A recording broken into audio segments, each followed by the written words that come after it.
নমস্কার, আমি শিউলি। আমার চ্যানেলে আপনাদের সবাইকে স্বাগত। আজ শনিবার, সকাল এখন 11টা।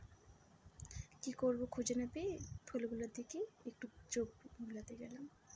পরপর দুদিন বৃষ্টি হলো, গাছগুলো কেমন আছে দেখতে গেলাম। বাগান করিনি, কিন্তু এরকমভাবেই লাগানো, অগোছালোভাবেই লাগানো আছে। বেশ কয়েকটি গাছ আছে আমার হাতের, বেশিরভাগটাই শাশুড়ি মার হাতের, কারণ উনি গাছ লাগাতে খুব ভালোবাসে। আর এই গাছ লাগানোর অভ্যাসটা ওনার কাছ থেকে আমার হাজব্যান্ড পেয়েছে। দেখুন দেখুন কত রং বেরঙের গাছ লাগিয়েছি।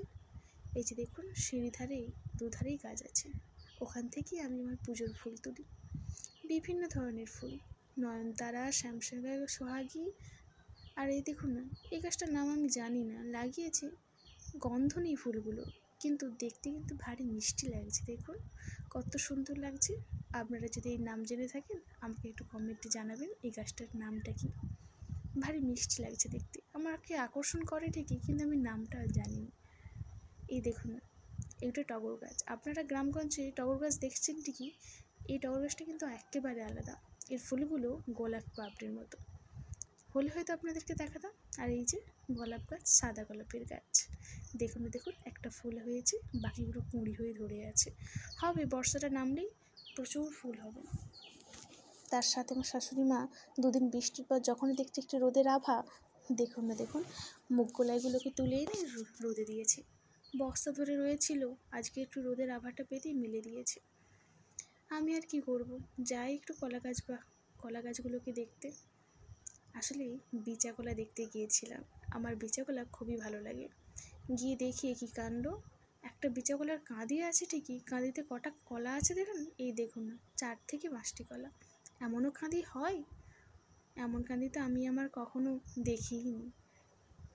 একটু মাঠের দিকে ঘুরতে গিয়ে ঢ্যাঁড়সের গাছগুলোতে একটু চোখ বুলালাম, কারণ দুদিন বৃষ্টি হলো, ঢ্যাঁড়সগুলো তো বেশ ভালোই হবে। মনে মনে ভাবছিলাম যে ঢ্যাঁড়স তো বেশ ভালোই ধরবে, একটু যাই মাঠের দিকে। কারণ যে গাছগুলো প্রায় মরে যাচ্ছিলো দেখে আমি আর শ্বশুরমশাই আবার এসে নতুন ঢ্যাঁড়স গাছ লাগিয়েছে। কয়েকটা বৃষ্টিতে দেখুন কেমন সজাগ হয়ে গেছে গাছগুলো।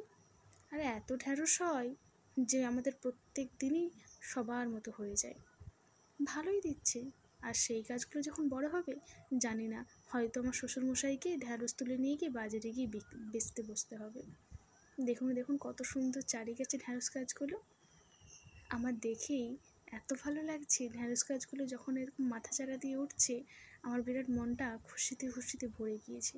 কারণ যে গাছগুলো মরে যাচ্ছিলো বেশ কয়েকটা বৃষ্টিতেই ভরে উঠেছে। আর এই যে দেখুন মাঠে দুটো মানুষ, এনারা কেউ না, এনারা আমাদের পাড়ায় গরুর জন্য ঘাস কাটছে। দেখুন আমি কতগুলো ঢ্যাঁড়স তুলেছি, সকালে শাশুড়ি মা তুলে নিয়ে গিয়েছিল। আর এই যে দেখুন নতুন করে লাগানো ঢ্যাঁড়স গাছ এই হচ্ছে। বৃষ্টিটা হয়েছে বেশ 2-3 দিন ধরে, ঢ্যাঁড়স গাছগুলো কত সুন্দর সবুজ সবুজ হয়ে আছে দেখুন। এই দেখুন না কত বড় বড় হয়ে গেছে। আর কয়েকটা দিনের পর ঢ্যাঁড়স গাছে ফুল আসবে। এতগুলো ঢ্যাঁড়স গাছে যদি ফুল আসে, যদি ঢ্যাঁড়স হয়, তাহলে সত্যিই আমার শ্বশুরমশাইকে এবার বাজারে গিয়ে বসতে হবে। ধারে ধারে বেগুন গাছ লাগিয়েছে শ্বশুরমশাই। মোটামুটি দেখতে গেলে আমাদের প্রায় সমস্ত গাছই রয়েছে, 2-4টা করে বাড়ির জন্য লাগানো থাকে। আমাদের বাজার হাটটা খুব কমই যায়। আপনারা জানেন, আমি আগের ভিডিওগুলোতে দেখিয়েছি আমাদের এখানে কলমি শাকগুলো ছিল, বেশ বড় বড় হয়ে গিয়েছিল, তাই না? কিন্তু একটা গরু এসে পুরো কলমি শাকের পুরো এটাকেই খেয়ে নিয়েছে। আপনারা ভাবতে পারবেন, গরুতে পুরো কলমি শাকগুলোকেই খেয়ে নিয়েছে, এটা আর বলবো। আর এই যে তাল গাছ দেখুন, কয়েকটা তাল ধরেছে। তাল যেমন ধরেছে তেমন মানুষের খাওয়াও শুরু হয়ে গেছে। দেখুন না দেখুন, খেয়ে আবার এখানেই ফেলে দিয়ে চলে গেছে। তাল শাঁসগুলো সবারই পছন্দ, আমি তো আমার শ্বশুরমশাইকে ধরে বেঁধে বললাম আমার জন্য কেটে দিতে হবে। তাল গাছের গোড়ায় গিয়ে দেখি কয়েকটা মালের বোতল, কী জানে খাবে আবার এরকম ফেলেও দিয়ে যাবে, মনে হয় তাল শাঁস দিয়েই খেয়েছিল নাকি কী জানি। আর এই যে আমাদের জমি, এই জমিটা হাল করা হয়েছে, কারণ আপনারা সবাই জানেন এখন এবারে বীজতলা ফেলতে হবে ধান চাষের জন্য। সেই জন্য শ্বশুরমশাই আগে ভাগে আমাদের জমিটাকে চাষ করে দিয়েছে, হাল করে রেখে দিয়েছে। এই যে সামনে স্যালো, ওই স্যালো থেকে আমাদের জল আসে। তালশাঁস আর তালশাঁস এরা খেয়ে এখানেই এমন ফেলে দিয়ে যায়। এই দেখুন দেখুন চারদিকে খেয়ে দিয়ে ফেলে দিয়ে গেছে। আমি শ্বশুরমশাইকে বলি আমার জন্য যেন আজকে পেরে দেয়। দেখে খুব ইচ্ছে গেল খাই। বৃষ্টিটা হতেই পুকুরের জলটাও দেখুন ঘোলা হয়ে গেছে, আর ফুরফুর করে কেমন হাওয়া দিচ্ছে দেখুন। 2-3 দিন পর রোদটা বেরোলো, নাহলে মেঘলে মেঘলে আকাশ থাকে। বাড়ির পথে রওনা দিলাম। শ্বশুরমশাইকে কি বলতে হবে তো তালশাঁস পেরে দিতে। আমার দেখে খুব ইচ্ছে করছে আমারও 2-4টা খেতে। দেখুন রাস্তার ধারে আমার শাশুড়িমার হাতে লাগানো কয়েকটা কুমড়ো গাছ, আর এইটি বাঁশের ডগলা। গাছগুলো যখন বাড়বে ওটা বেয়ে বেয়ে বাড়বে। আর দেখুন দেখুন এই বর্ষাকাল হলে এই গাছগুলো এত বেড়ে যায়, হালি সবুজ হয়ে আছে। জানি না কিসের বন গাছ, আপনারা যদি জানেন একটু বলবেন। তারই মাঝে একটা কুমড়ো গাছ যেন টিম টিম করে জ্বলে উঠছে। দেখুন না কেমন কেমন মুখ বাড়িয়ে উঠেছে। আর একটা জিনিস দেখায়, আসুন। এই দেখুন, চিনতে পারছেন এগুলো কি? চিনতে পারছেন? ঠিকই ধরেছেন, এগুলো পুকুরের গায়ে লাগানো সজনে শাক।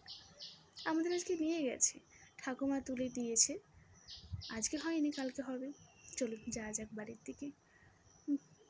আর এই সামনে আমাদের যে চালতা গাছ, এর তো পুরো ন্যাড়া হয়ে গেছে। দেখুন দেখুন পুরো পাতাটাই ঝরে গেছে। অনেক কষ্টে বাবাকে বললাম পেরে দিদি, বাবা দেখুন না তালশাঁস পেরে একবারে কেটে দিয়েছে আমি খাবো বলে। দেখুন কত তালশাঁস। আমার তো দেখে যা হচ্ছিল, কখন খাবো কখন খাবো। দাঁড়ান আপনাদেরকে দেখাই আমি কেমন করে তালশাঁসগুলো খাই।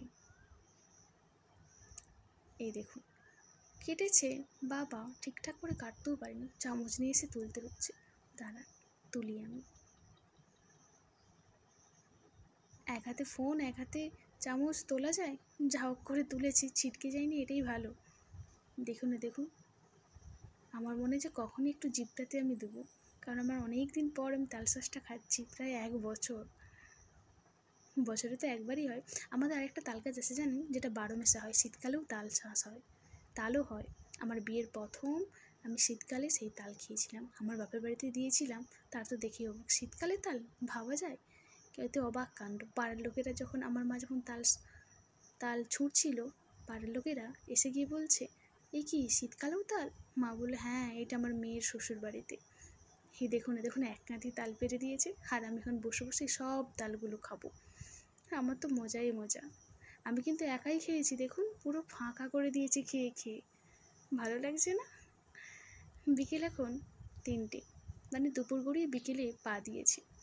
হঠাৎ করে দেখি মেঘ এসে হাজির হয়ে গেছে, আর হাওয়া দিচ্ছে, যেন ঝড় উঠেছে। দেখুন গাছে বাঁশ গাছের ডগগুলো কেমন মাথা চাড়া দিয়ে উঠছে। তাই ভাবলাম একটু ছাদের দিকে যাই, আপনাদেরকেও একটু দেখাই। দেখুন গাছটাতে ছোট্ট ছোট্ট পেয়ারা ধরেছে, খুব সুন্দর লাগছে না? আপনারা দেখতে পাননি হয়তো, একটু দূরে আছে, ওটা সামনে ছিল, গাছের ডালটাকে কেটে দিয়েছে। মেঘটা কেমন ঘন কালো হয়ে আসছে, হয়তো একটু পরে বৃষ্টি হয়ে যাবে। আর দাঁড়ান, এখানেও একটা পেয়ারা গাছ আছে, যেটা আগে দেখালাম ওটা বাড়ির পেছন দিক, আর এটা বাড়ির সামনের দিকে পেয়ারা গাছ। দুদিকেই পেয়ারা গাছ আছে, বাড়ির সামনেই বাড়ির আগে। এই দেখুন না দেখুন, এই যা দেখতে পাচ্ছে না, দাঁড়ান ভালো করে দেখাই আপনাদেরকে। কত পেয়ারা ধরেছে। এর ডালটাও ছাদের উপর কি উঠে চলে এসেছিলো, নোংরা হয়ে যায় বলে আমার শ্বশুরমশাই এই ছাদের কাছাকাছি যে সমস্ত ডালগুলো ছিল সমস্ত ডালগুলোকেই কেটে দিয়েছে। পাতা টাতা পড়ে তো ছাদে নোংরা ধরে, সেই জন্য কেটে দিয়েছে। বেশ ভালো ঝোড়ো হাওয়া দিচ্ছে, বৃষ্টিও হতে পারে সম্ভবত, কারণ 2 দিন কাল ধরে তো বৃষ্টি হলো। ঝড়টা উঠেছে, মেঘটা দেখুন না পুরো কালো হয়ে আছে মেঘটা চারিদিকে। দাঁড়ান আপনাদেরকে ওই পাশটা একটু দেখাই, নিয়ে যাই। দেখুন না দেখুন, মেঘটা তো কেমন কালো হয়ে আছে, কতটা কালো হয়ে আছে দেখুন। বাতাস দিচ্ছে, ঝোড়ো হাওয়া বইছে কিন্তু। আর বাড়ির পাশে যে আম গাছটা, ঠক ঠাক করে আম পড়ছে। ঘুরোচ্ছিলাম দুপুরবেলা, তারপর আর ভালো লাগেনি, কেউ তো আর আমটা খায়নি বাড়িতে, পড়ে পড়ে পচে যাচ্ছে, সেই জন্য আর গুঁড়োইনি। ছাদ থেকেই আমাদের এই নিচেটা দারুণ দেখতে ভালো লাগে।